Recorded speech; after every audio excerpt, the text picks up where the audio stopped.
Hi guys, welcome to the channel. Today we are going to be making a baby's hairstyle on my model. So I went ahead to section the hair into two and she showed me the hairstyle that she wants. So I used Lagos braid color 2 and then this coily hair, and I started from the back, made 3 braids at the back, and this is the hair I'm going to be using for the coily part. So to make your braids, I would like to advise that you make 2 braids on the bottom part, then one braid in the middle of those 2 braids. Like for every 2 braids there should be 1 braid on top of it going through down to the middle. So that's what I try to achieve. And to braid, you just crisscross your extension, grab onto the hair that you want to make. I'm just showing you how to braid anyways. This is me just showing you how to grip your braids from the root of the hair. I must confess, this is my client. Let me call her my model. She shakes her head like the way a breeze blows a tree without control. Like the tree can't control itself when the breeze is blowing. That's how this girl shakes her head. And besides, my daughter and my son were just there engaging her with games and all that. But what will I do? I had to manage with what I've got. So I continued making the hair, added my coily part of the extension, rolled it up so that it doesn't disturb me. So if you look at her hair very well, you observe that her hair is a very thick 4C hair. So in the course of making the hair, I tried to tuck her 4C hair into the braid so that it doesn't start showing. You get me? I would want to advise that you do the same because you don't want to have your hair coming out of the extension. So I braided it up to the bottom part and then I knotted it because I wanted to coil the tip so it will look like the coily extension that I added to the hair.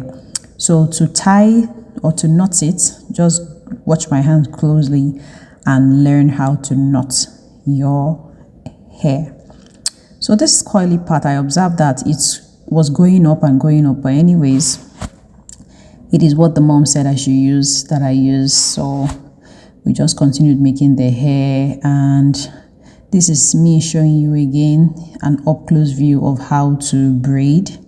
If you are a learner, if you are a beginner, watch my hands closely so you can learn how to grip hair from the root in maybe 4 to 5 braid, like times that you put your hands through the hair. You should be done with the root of the braid. This is the 3rd time I'm putting my hands, and then I'll put my hand one more time, 4th, and then 5th, and then the 6th one, or I should be turning to the other way. Should be turning my hand the other way. So I added the coily part of the extension. There are different ways to which you can add this hair.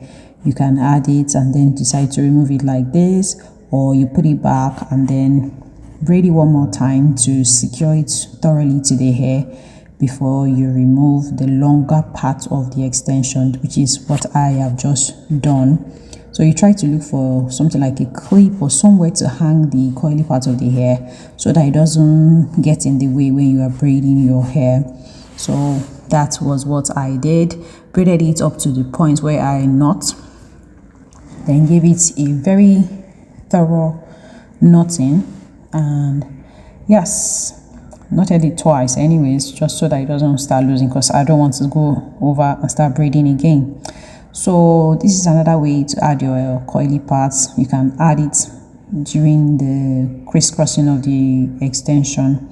So you can add it, so it means that the coily part will be on one side and then the other part of the extension will just be plain.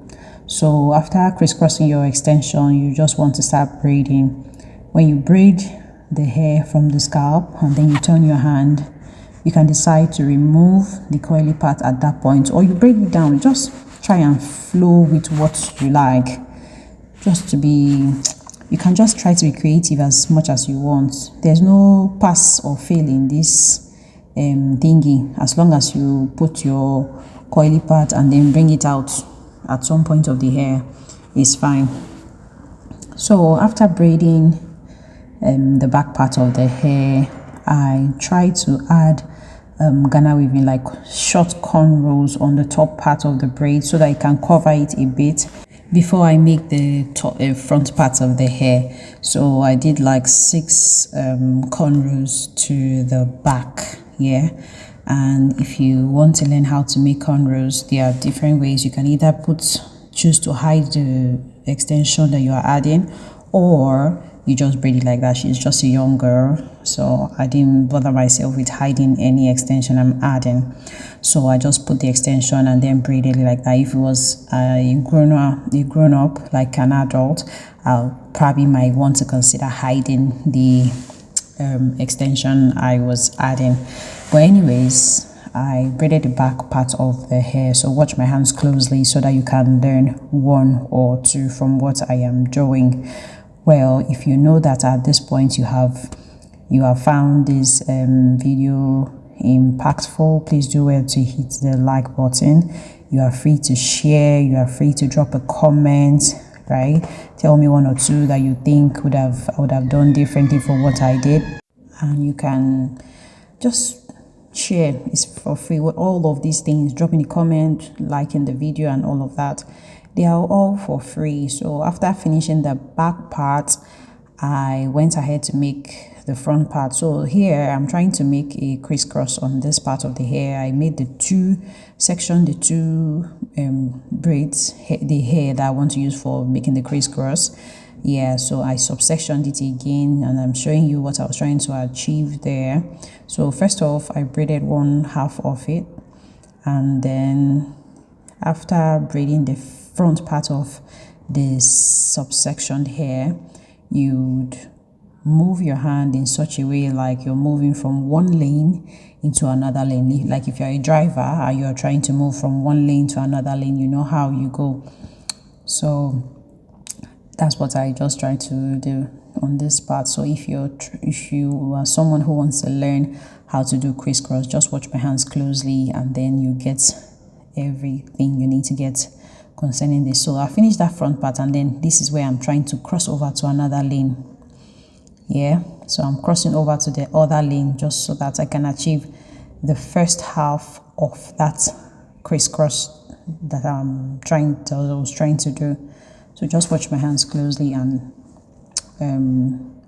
learn how to do it. Yeah.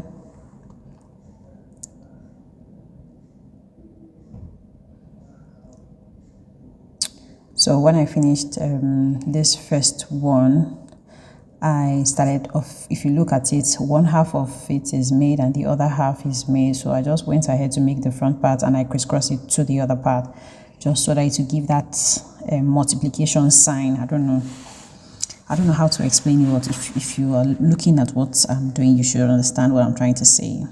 Yeah. So this part of the hair, I made like six cornrows, 2 straight cornrows, the crisscross, which is made up of 2 cornrows crossing each other, that's making it 4 altogether, and then I made an extra 2 straight cornrows, so making it 6 altogether. So on the other part of the head, I made 6 straight cornrows. I didn't cross on this part which you are seeing now. I made 6 straight cornrows. I didn't cross anyone because I wanted to cover it up with the top part of the hair. If you remember the picture I showed to you initially when we started this hair, the picture that this little girl showed to me with that she wanted to make like the style, you see that in the front part there's like a base in front of the hair covering one part of her face. So that's what I did, because the style is covering one part, there's no point designing anything. So this one is just straight all back, and this front part will cover the part where I did not design. Yeah, just like that. So that was what I did. After I finished up with that, I coiled the tape, dipped it into hot water. See this girl? You see this girl? She was just eating. This hair did not pain this girl at all. So when you're making kids' hair, try not to grip it too much, because if you apply too much pressure on their scalp, it hurts them and then it breaks their hair. So be gentle, be mild on their scalp, and you enjoy making kids' hair. Even if they are shaking their head, at least the kid will not be crying. That's one satisfying part of making their hair. So that's what I did. I finished up the hair, I packed it up like so. If you notice, the hair extension is in color 2 and the coily part is in color 1. It doesn't matter, she's a child, and that's what her mom gave me to use. So this is the finished look of the hair. This girl loved the hair so much, and then she was like, oh auntie, I would like to come again for another hair. I was like, your wish is my command. When you're ready, just let me know. All right guys, I'll see you again in my next video. Until then, bye.